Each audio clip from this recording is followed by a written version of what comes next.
বাংলাদেশ কাঁপাতে আসছে একই পরিবারের চার ভাই। সুলিভান বংশের চার ফুটবলার ভবিষ্যতে হতে পারেন বাংলাদেশের ফুটবলার। হামজা চৌধুরী বাংলাদেশে আসার পর থেকে দেশের ফুটবলে চলছে আনন্দের সুবাতাস। একের পর এক আসছে সুখবর। ইউরোপ আমেরিকায় খেলা বাংলাদেশি বংশোদ্ভূত খেলোয়াড়দের নিজের দেশের হয়ে খেলার জন্য আগ্রহ প্রকাশ করেছেন অনেকেই, কিন্তু এইবার ঘটছে তার ভিন্নতা। একই পরিবারের চার ভাই আসছেন বাংলাদেশের হয়ে খেলতে। কারা সেই চারজন, চলুন বিস্তারিত ভিডিওতে দেখে নেই। কুইন সুলিভান অনেক আগেই বাংলাদেশের হয়ে খেলার জন্য আগ্রহ প্রকাশ করেছেন। তার পুরো নাম কুইন গ্রিফেনডর্ফ সুলিভান। তার জন্ম যুক্তরাষ্ট্রের পেনসিলভেনিয়ার ফিলাডেলফিয়া সিটিতে। বয়স মাত্র 19। কুইন সুলিভান এরই মধ্যে একজন আমেরিকান পেশাদার ফুটবল খেলোয়াড় হিসেবে খেলছেন, যিনি মেজর লিগ সকারের ফিলাডেলফিয়া ইউনিয়নের হয়ে আক্রমণাত্মক মিডফিল্ডার হিসেবে খেলেন। কুইন সুলিভানের ভাই কাভান সুলিভান, বয়স মাত্র 14 বছর। তবে তার প্রতিভা নিয়ে কোনো সংশয় নেই।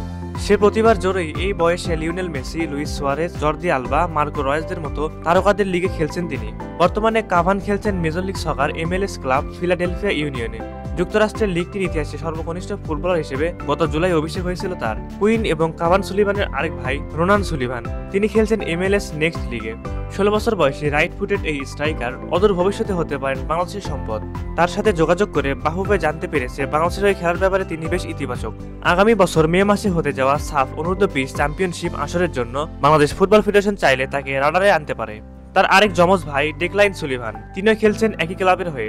ডেকলাইন রাইট ব্যাক পজিশনে খেলেন। সাফ অনূর্ধ্ব-20 চ্যাম্পিয়নশিপে এই দুই সুলিভান ব্রাদার্সের অন্তর্ভুক্তি দেশের ফুটবলে নতুন দিগন্তের সূচনা করবে নিঃসন্দেহে।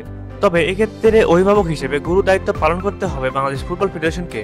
কাভানের গোটা পরিবারই অবশ্য ফুটবল পাগল। তারা চার ভাই একই সাথে যদি বাংলাদেশের হয়ে খেলতে মাঠে নামে, তাহলে দেশের ফুটবল অনেক শক্তিশালী হবে। এটা নিয়ে কারোর কোনো সন্দেহ থাকার কথা নয়। দর্শক, আপনাদের কি মনে হয় তারা চারজন দেশের হয়ে খেললে কেমন হবে বাংলাদেশের স্কোয়াড? আপনার মতামতটি আমাদের কমেন্ট করে জানিয়ে দিতে পারেন। এতক্ষণ আমাদের পাশে থাকার জন্য আপনাদের জানাই আন্তরিক ধন্যবাদ।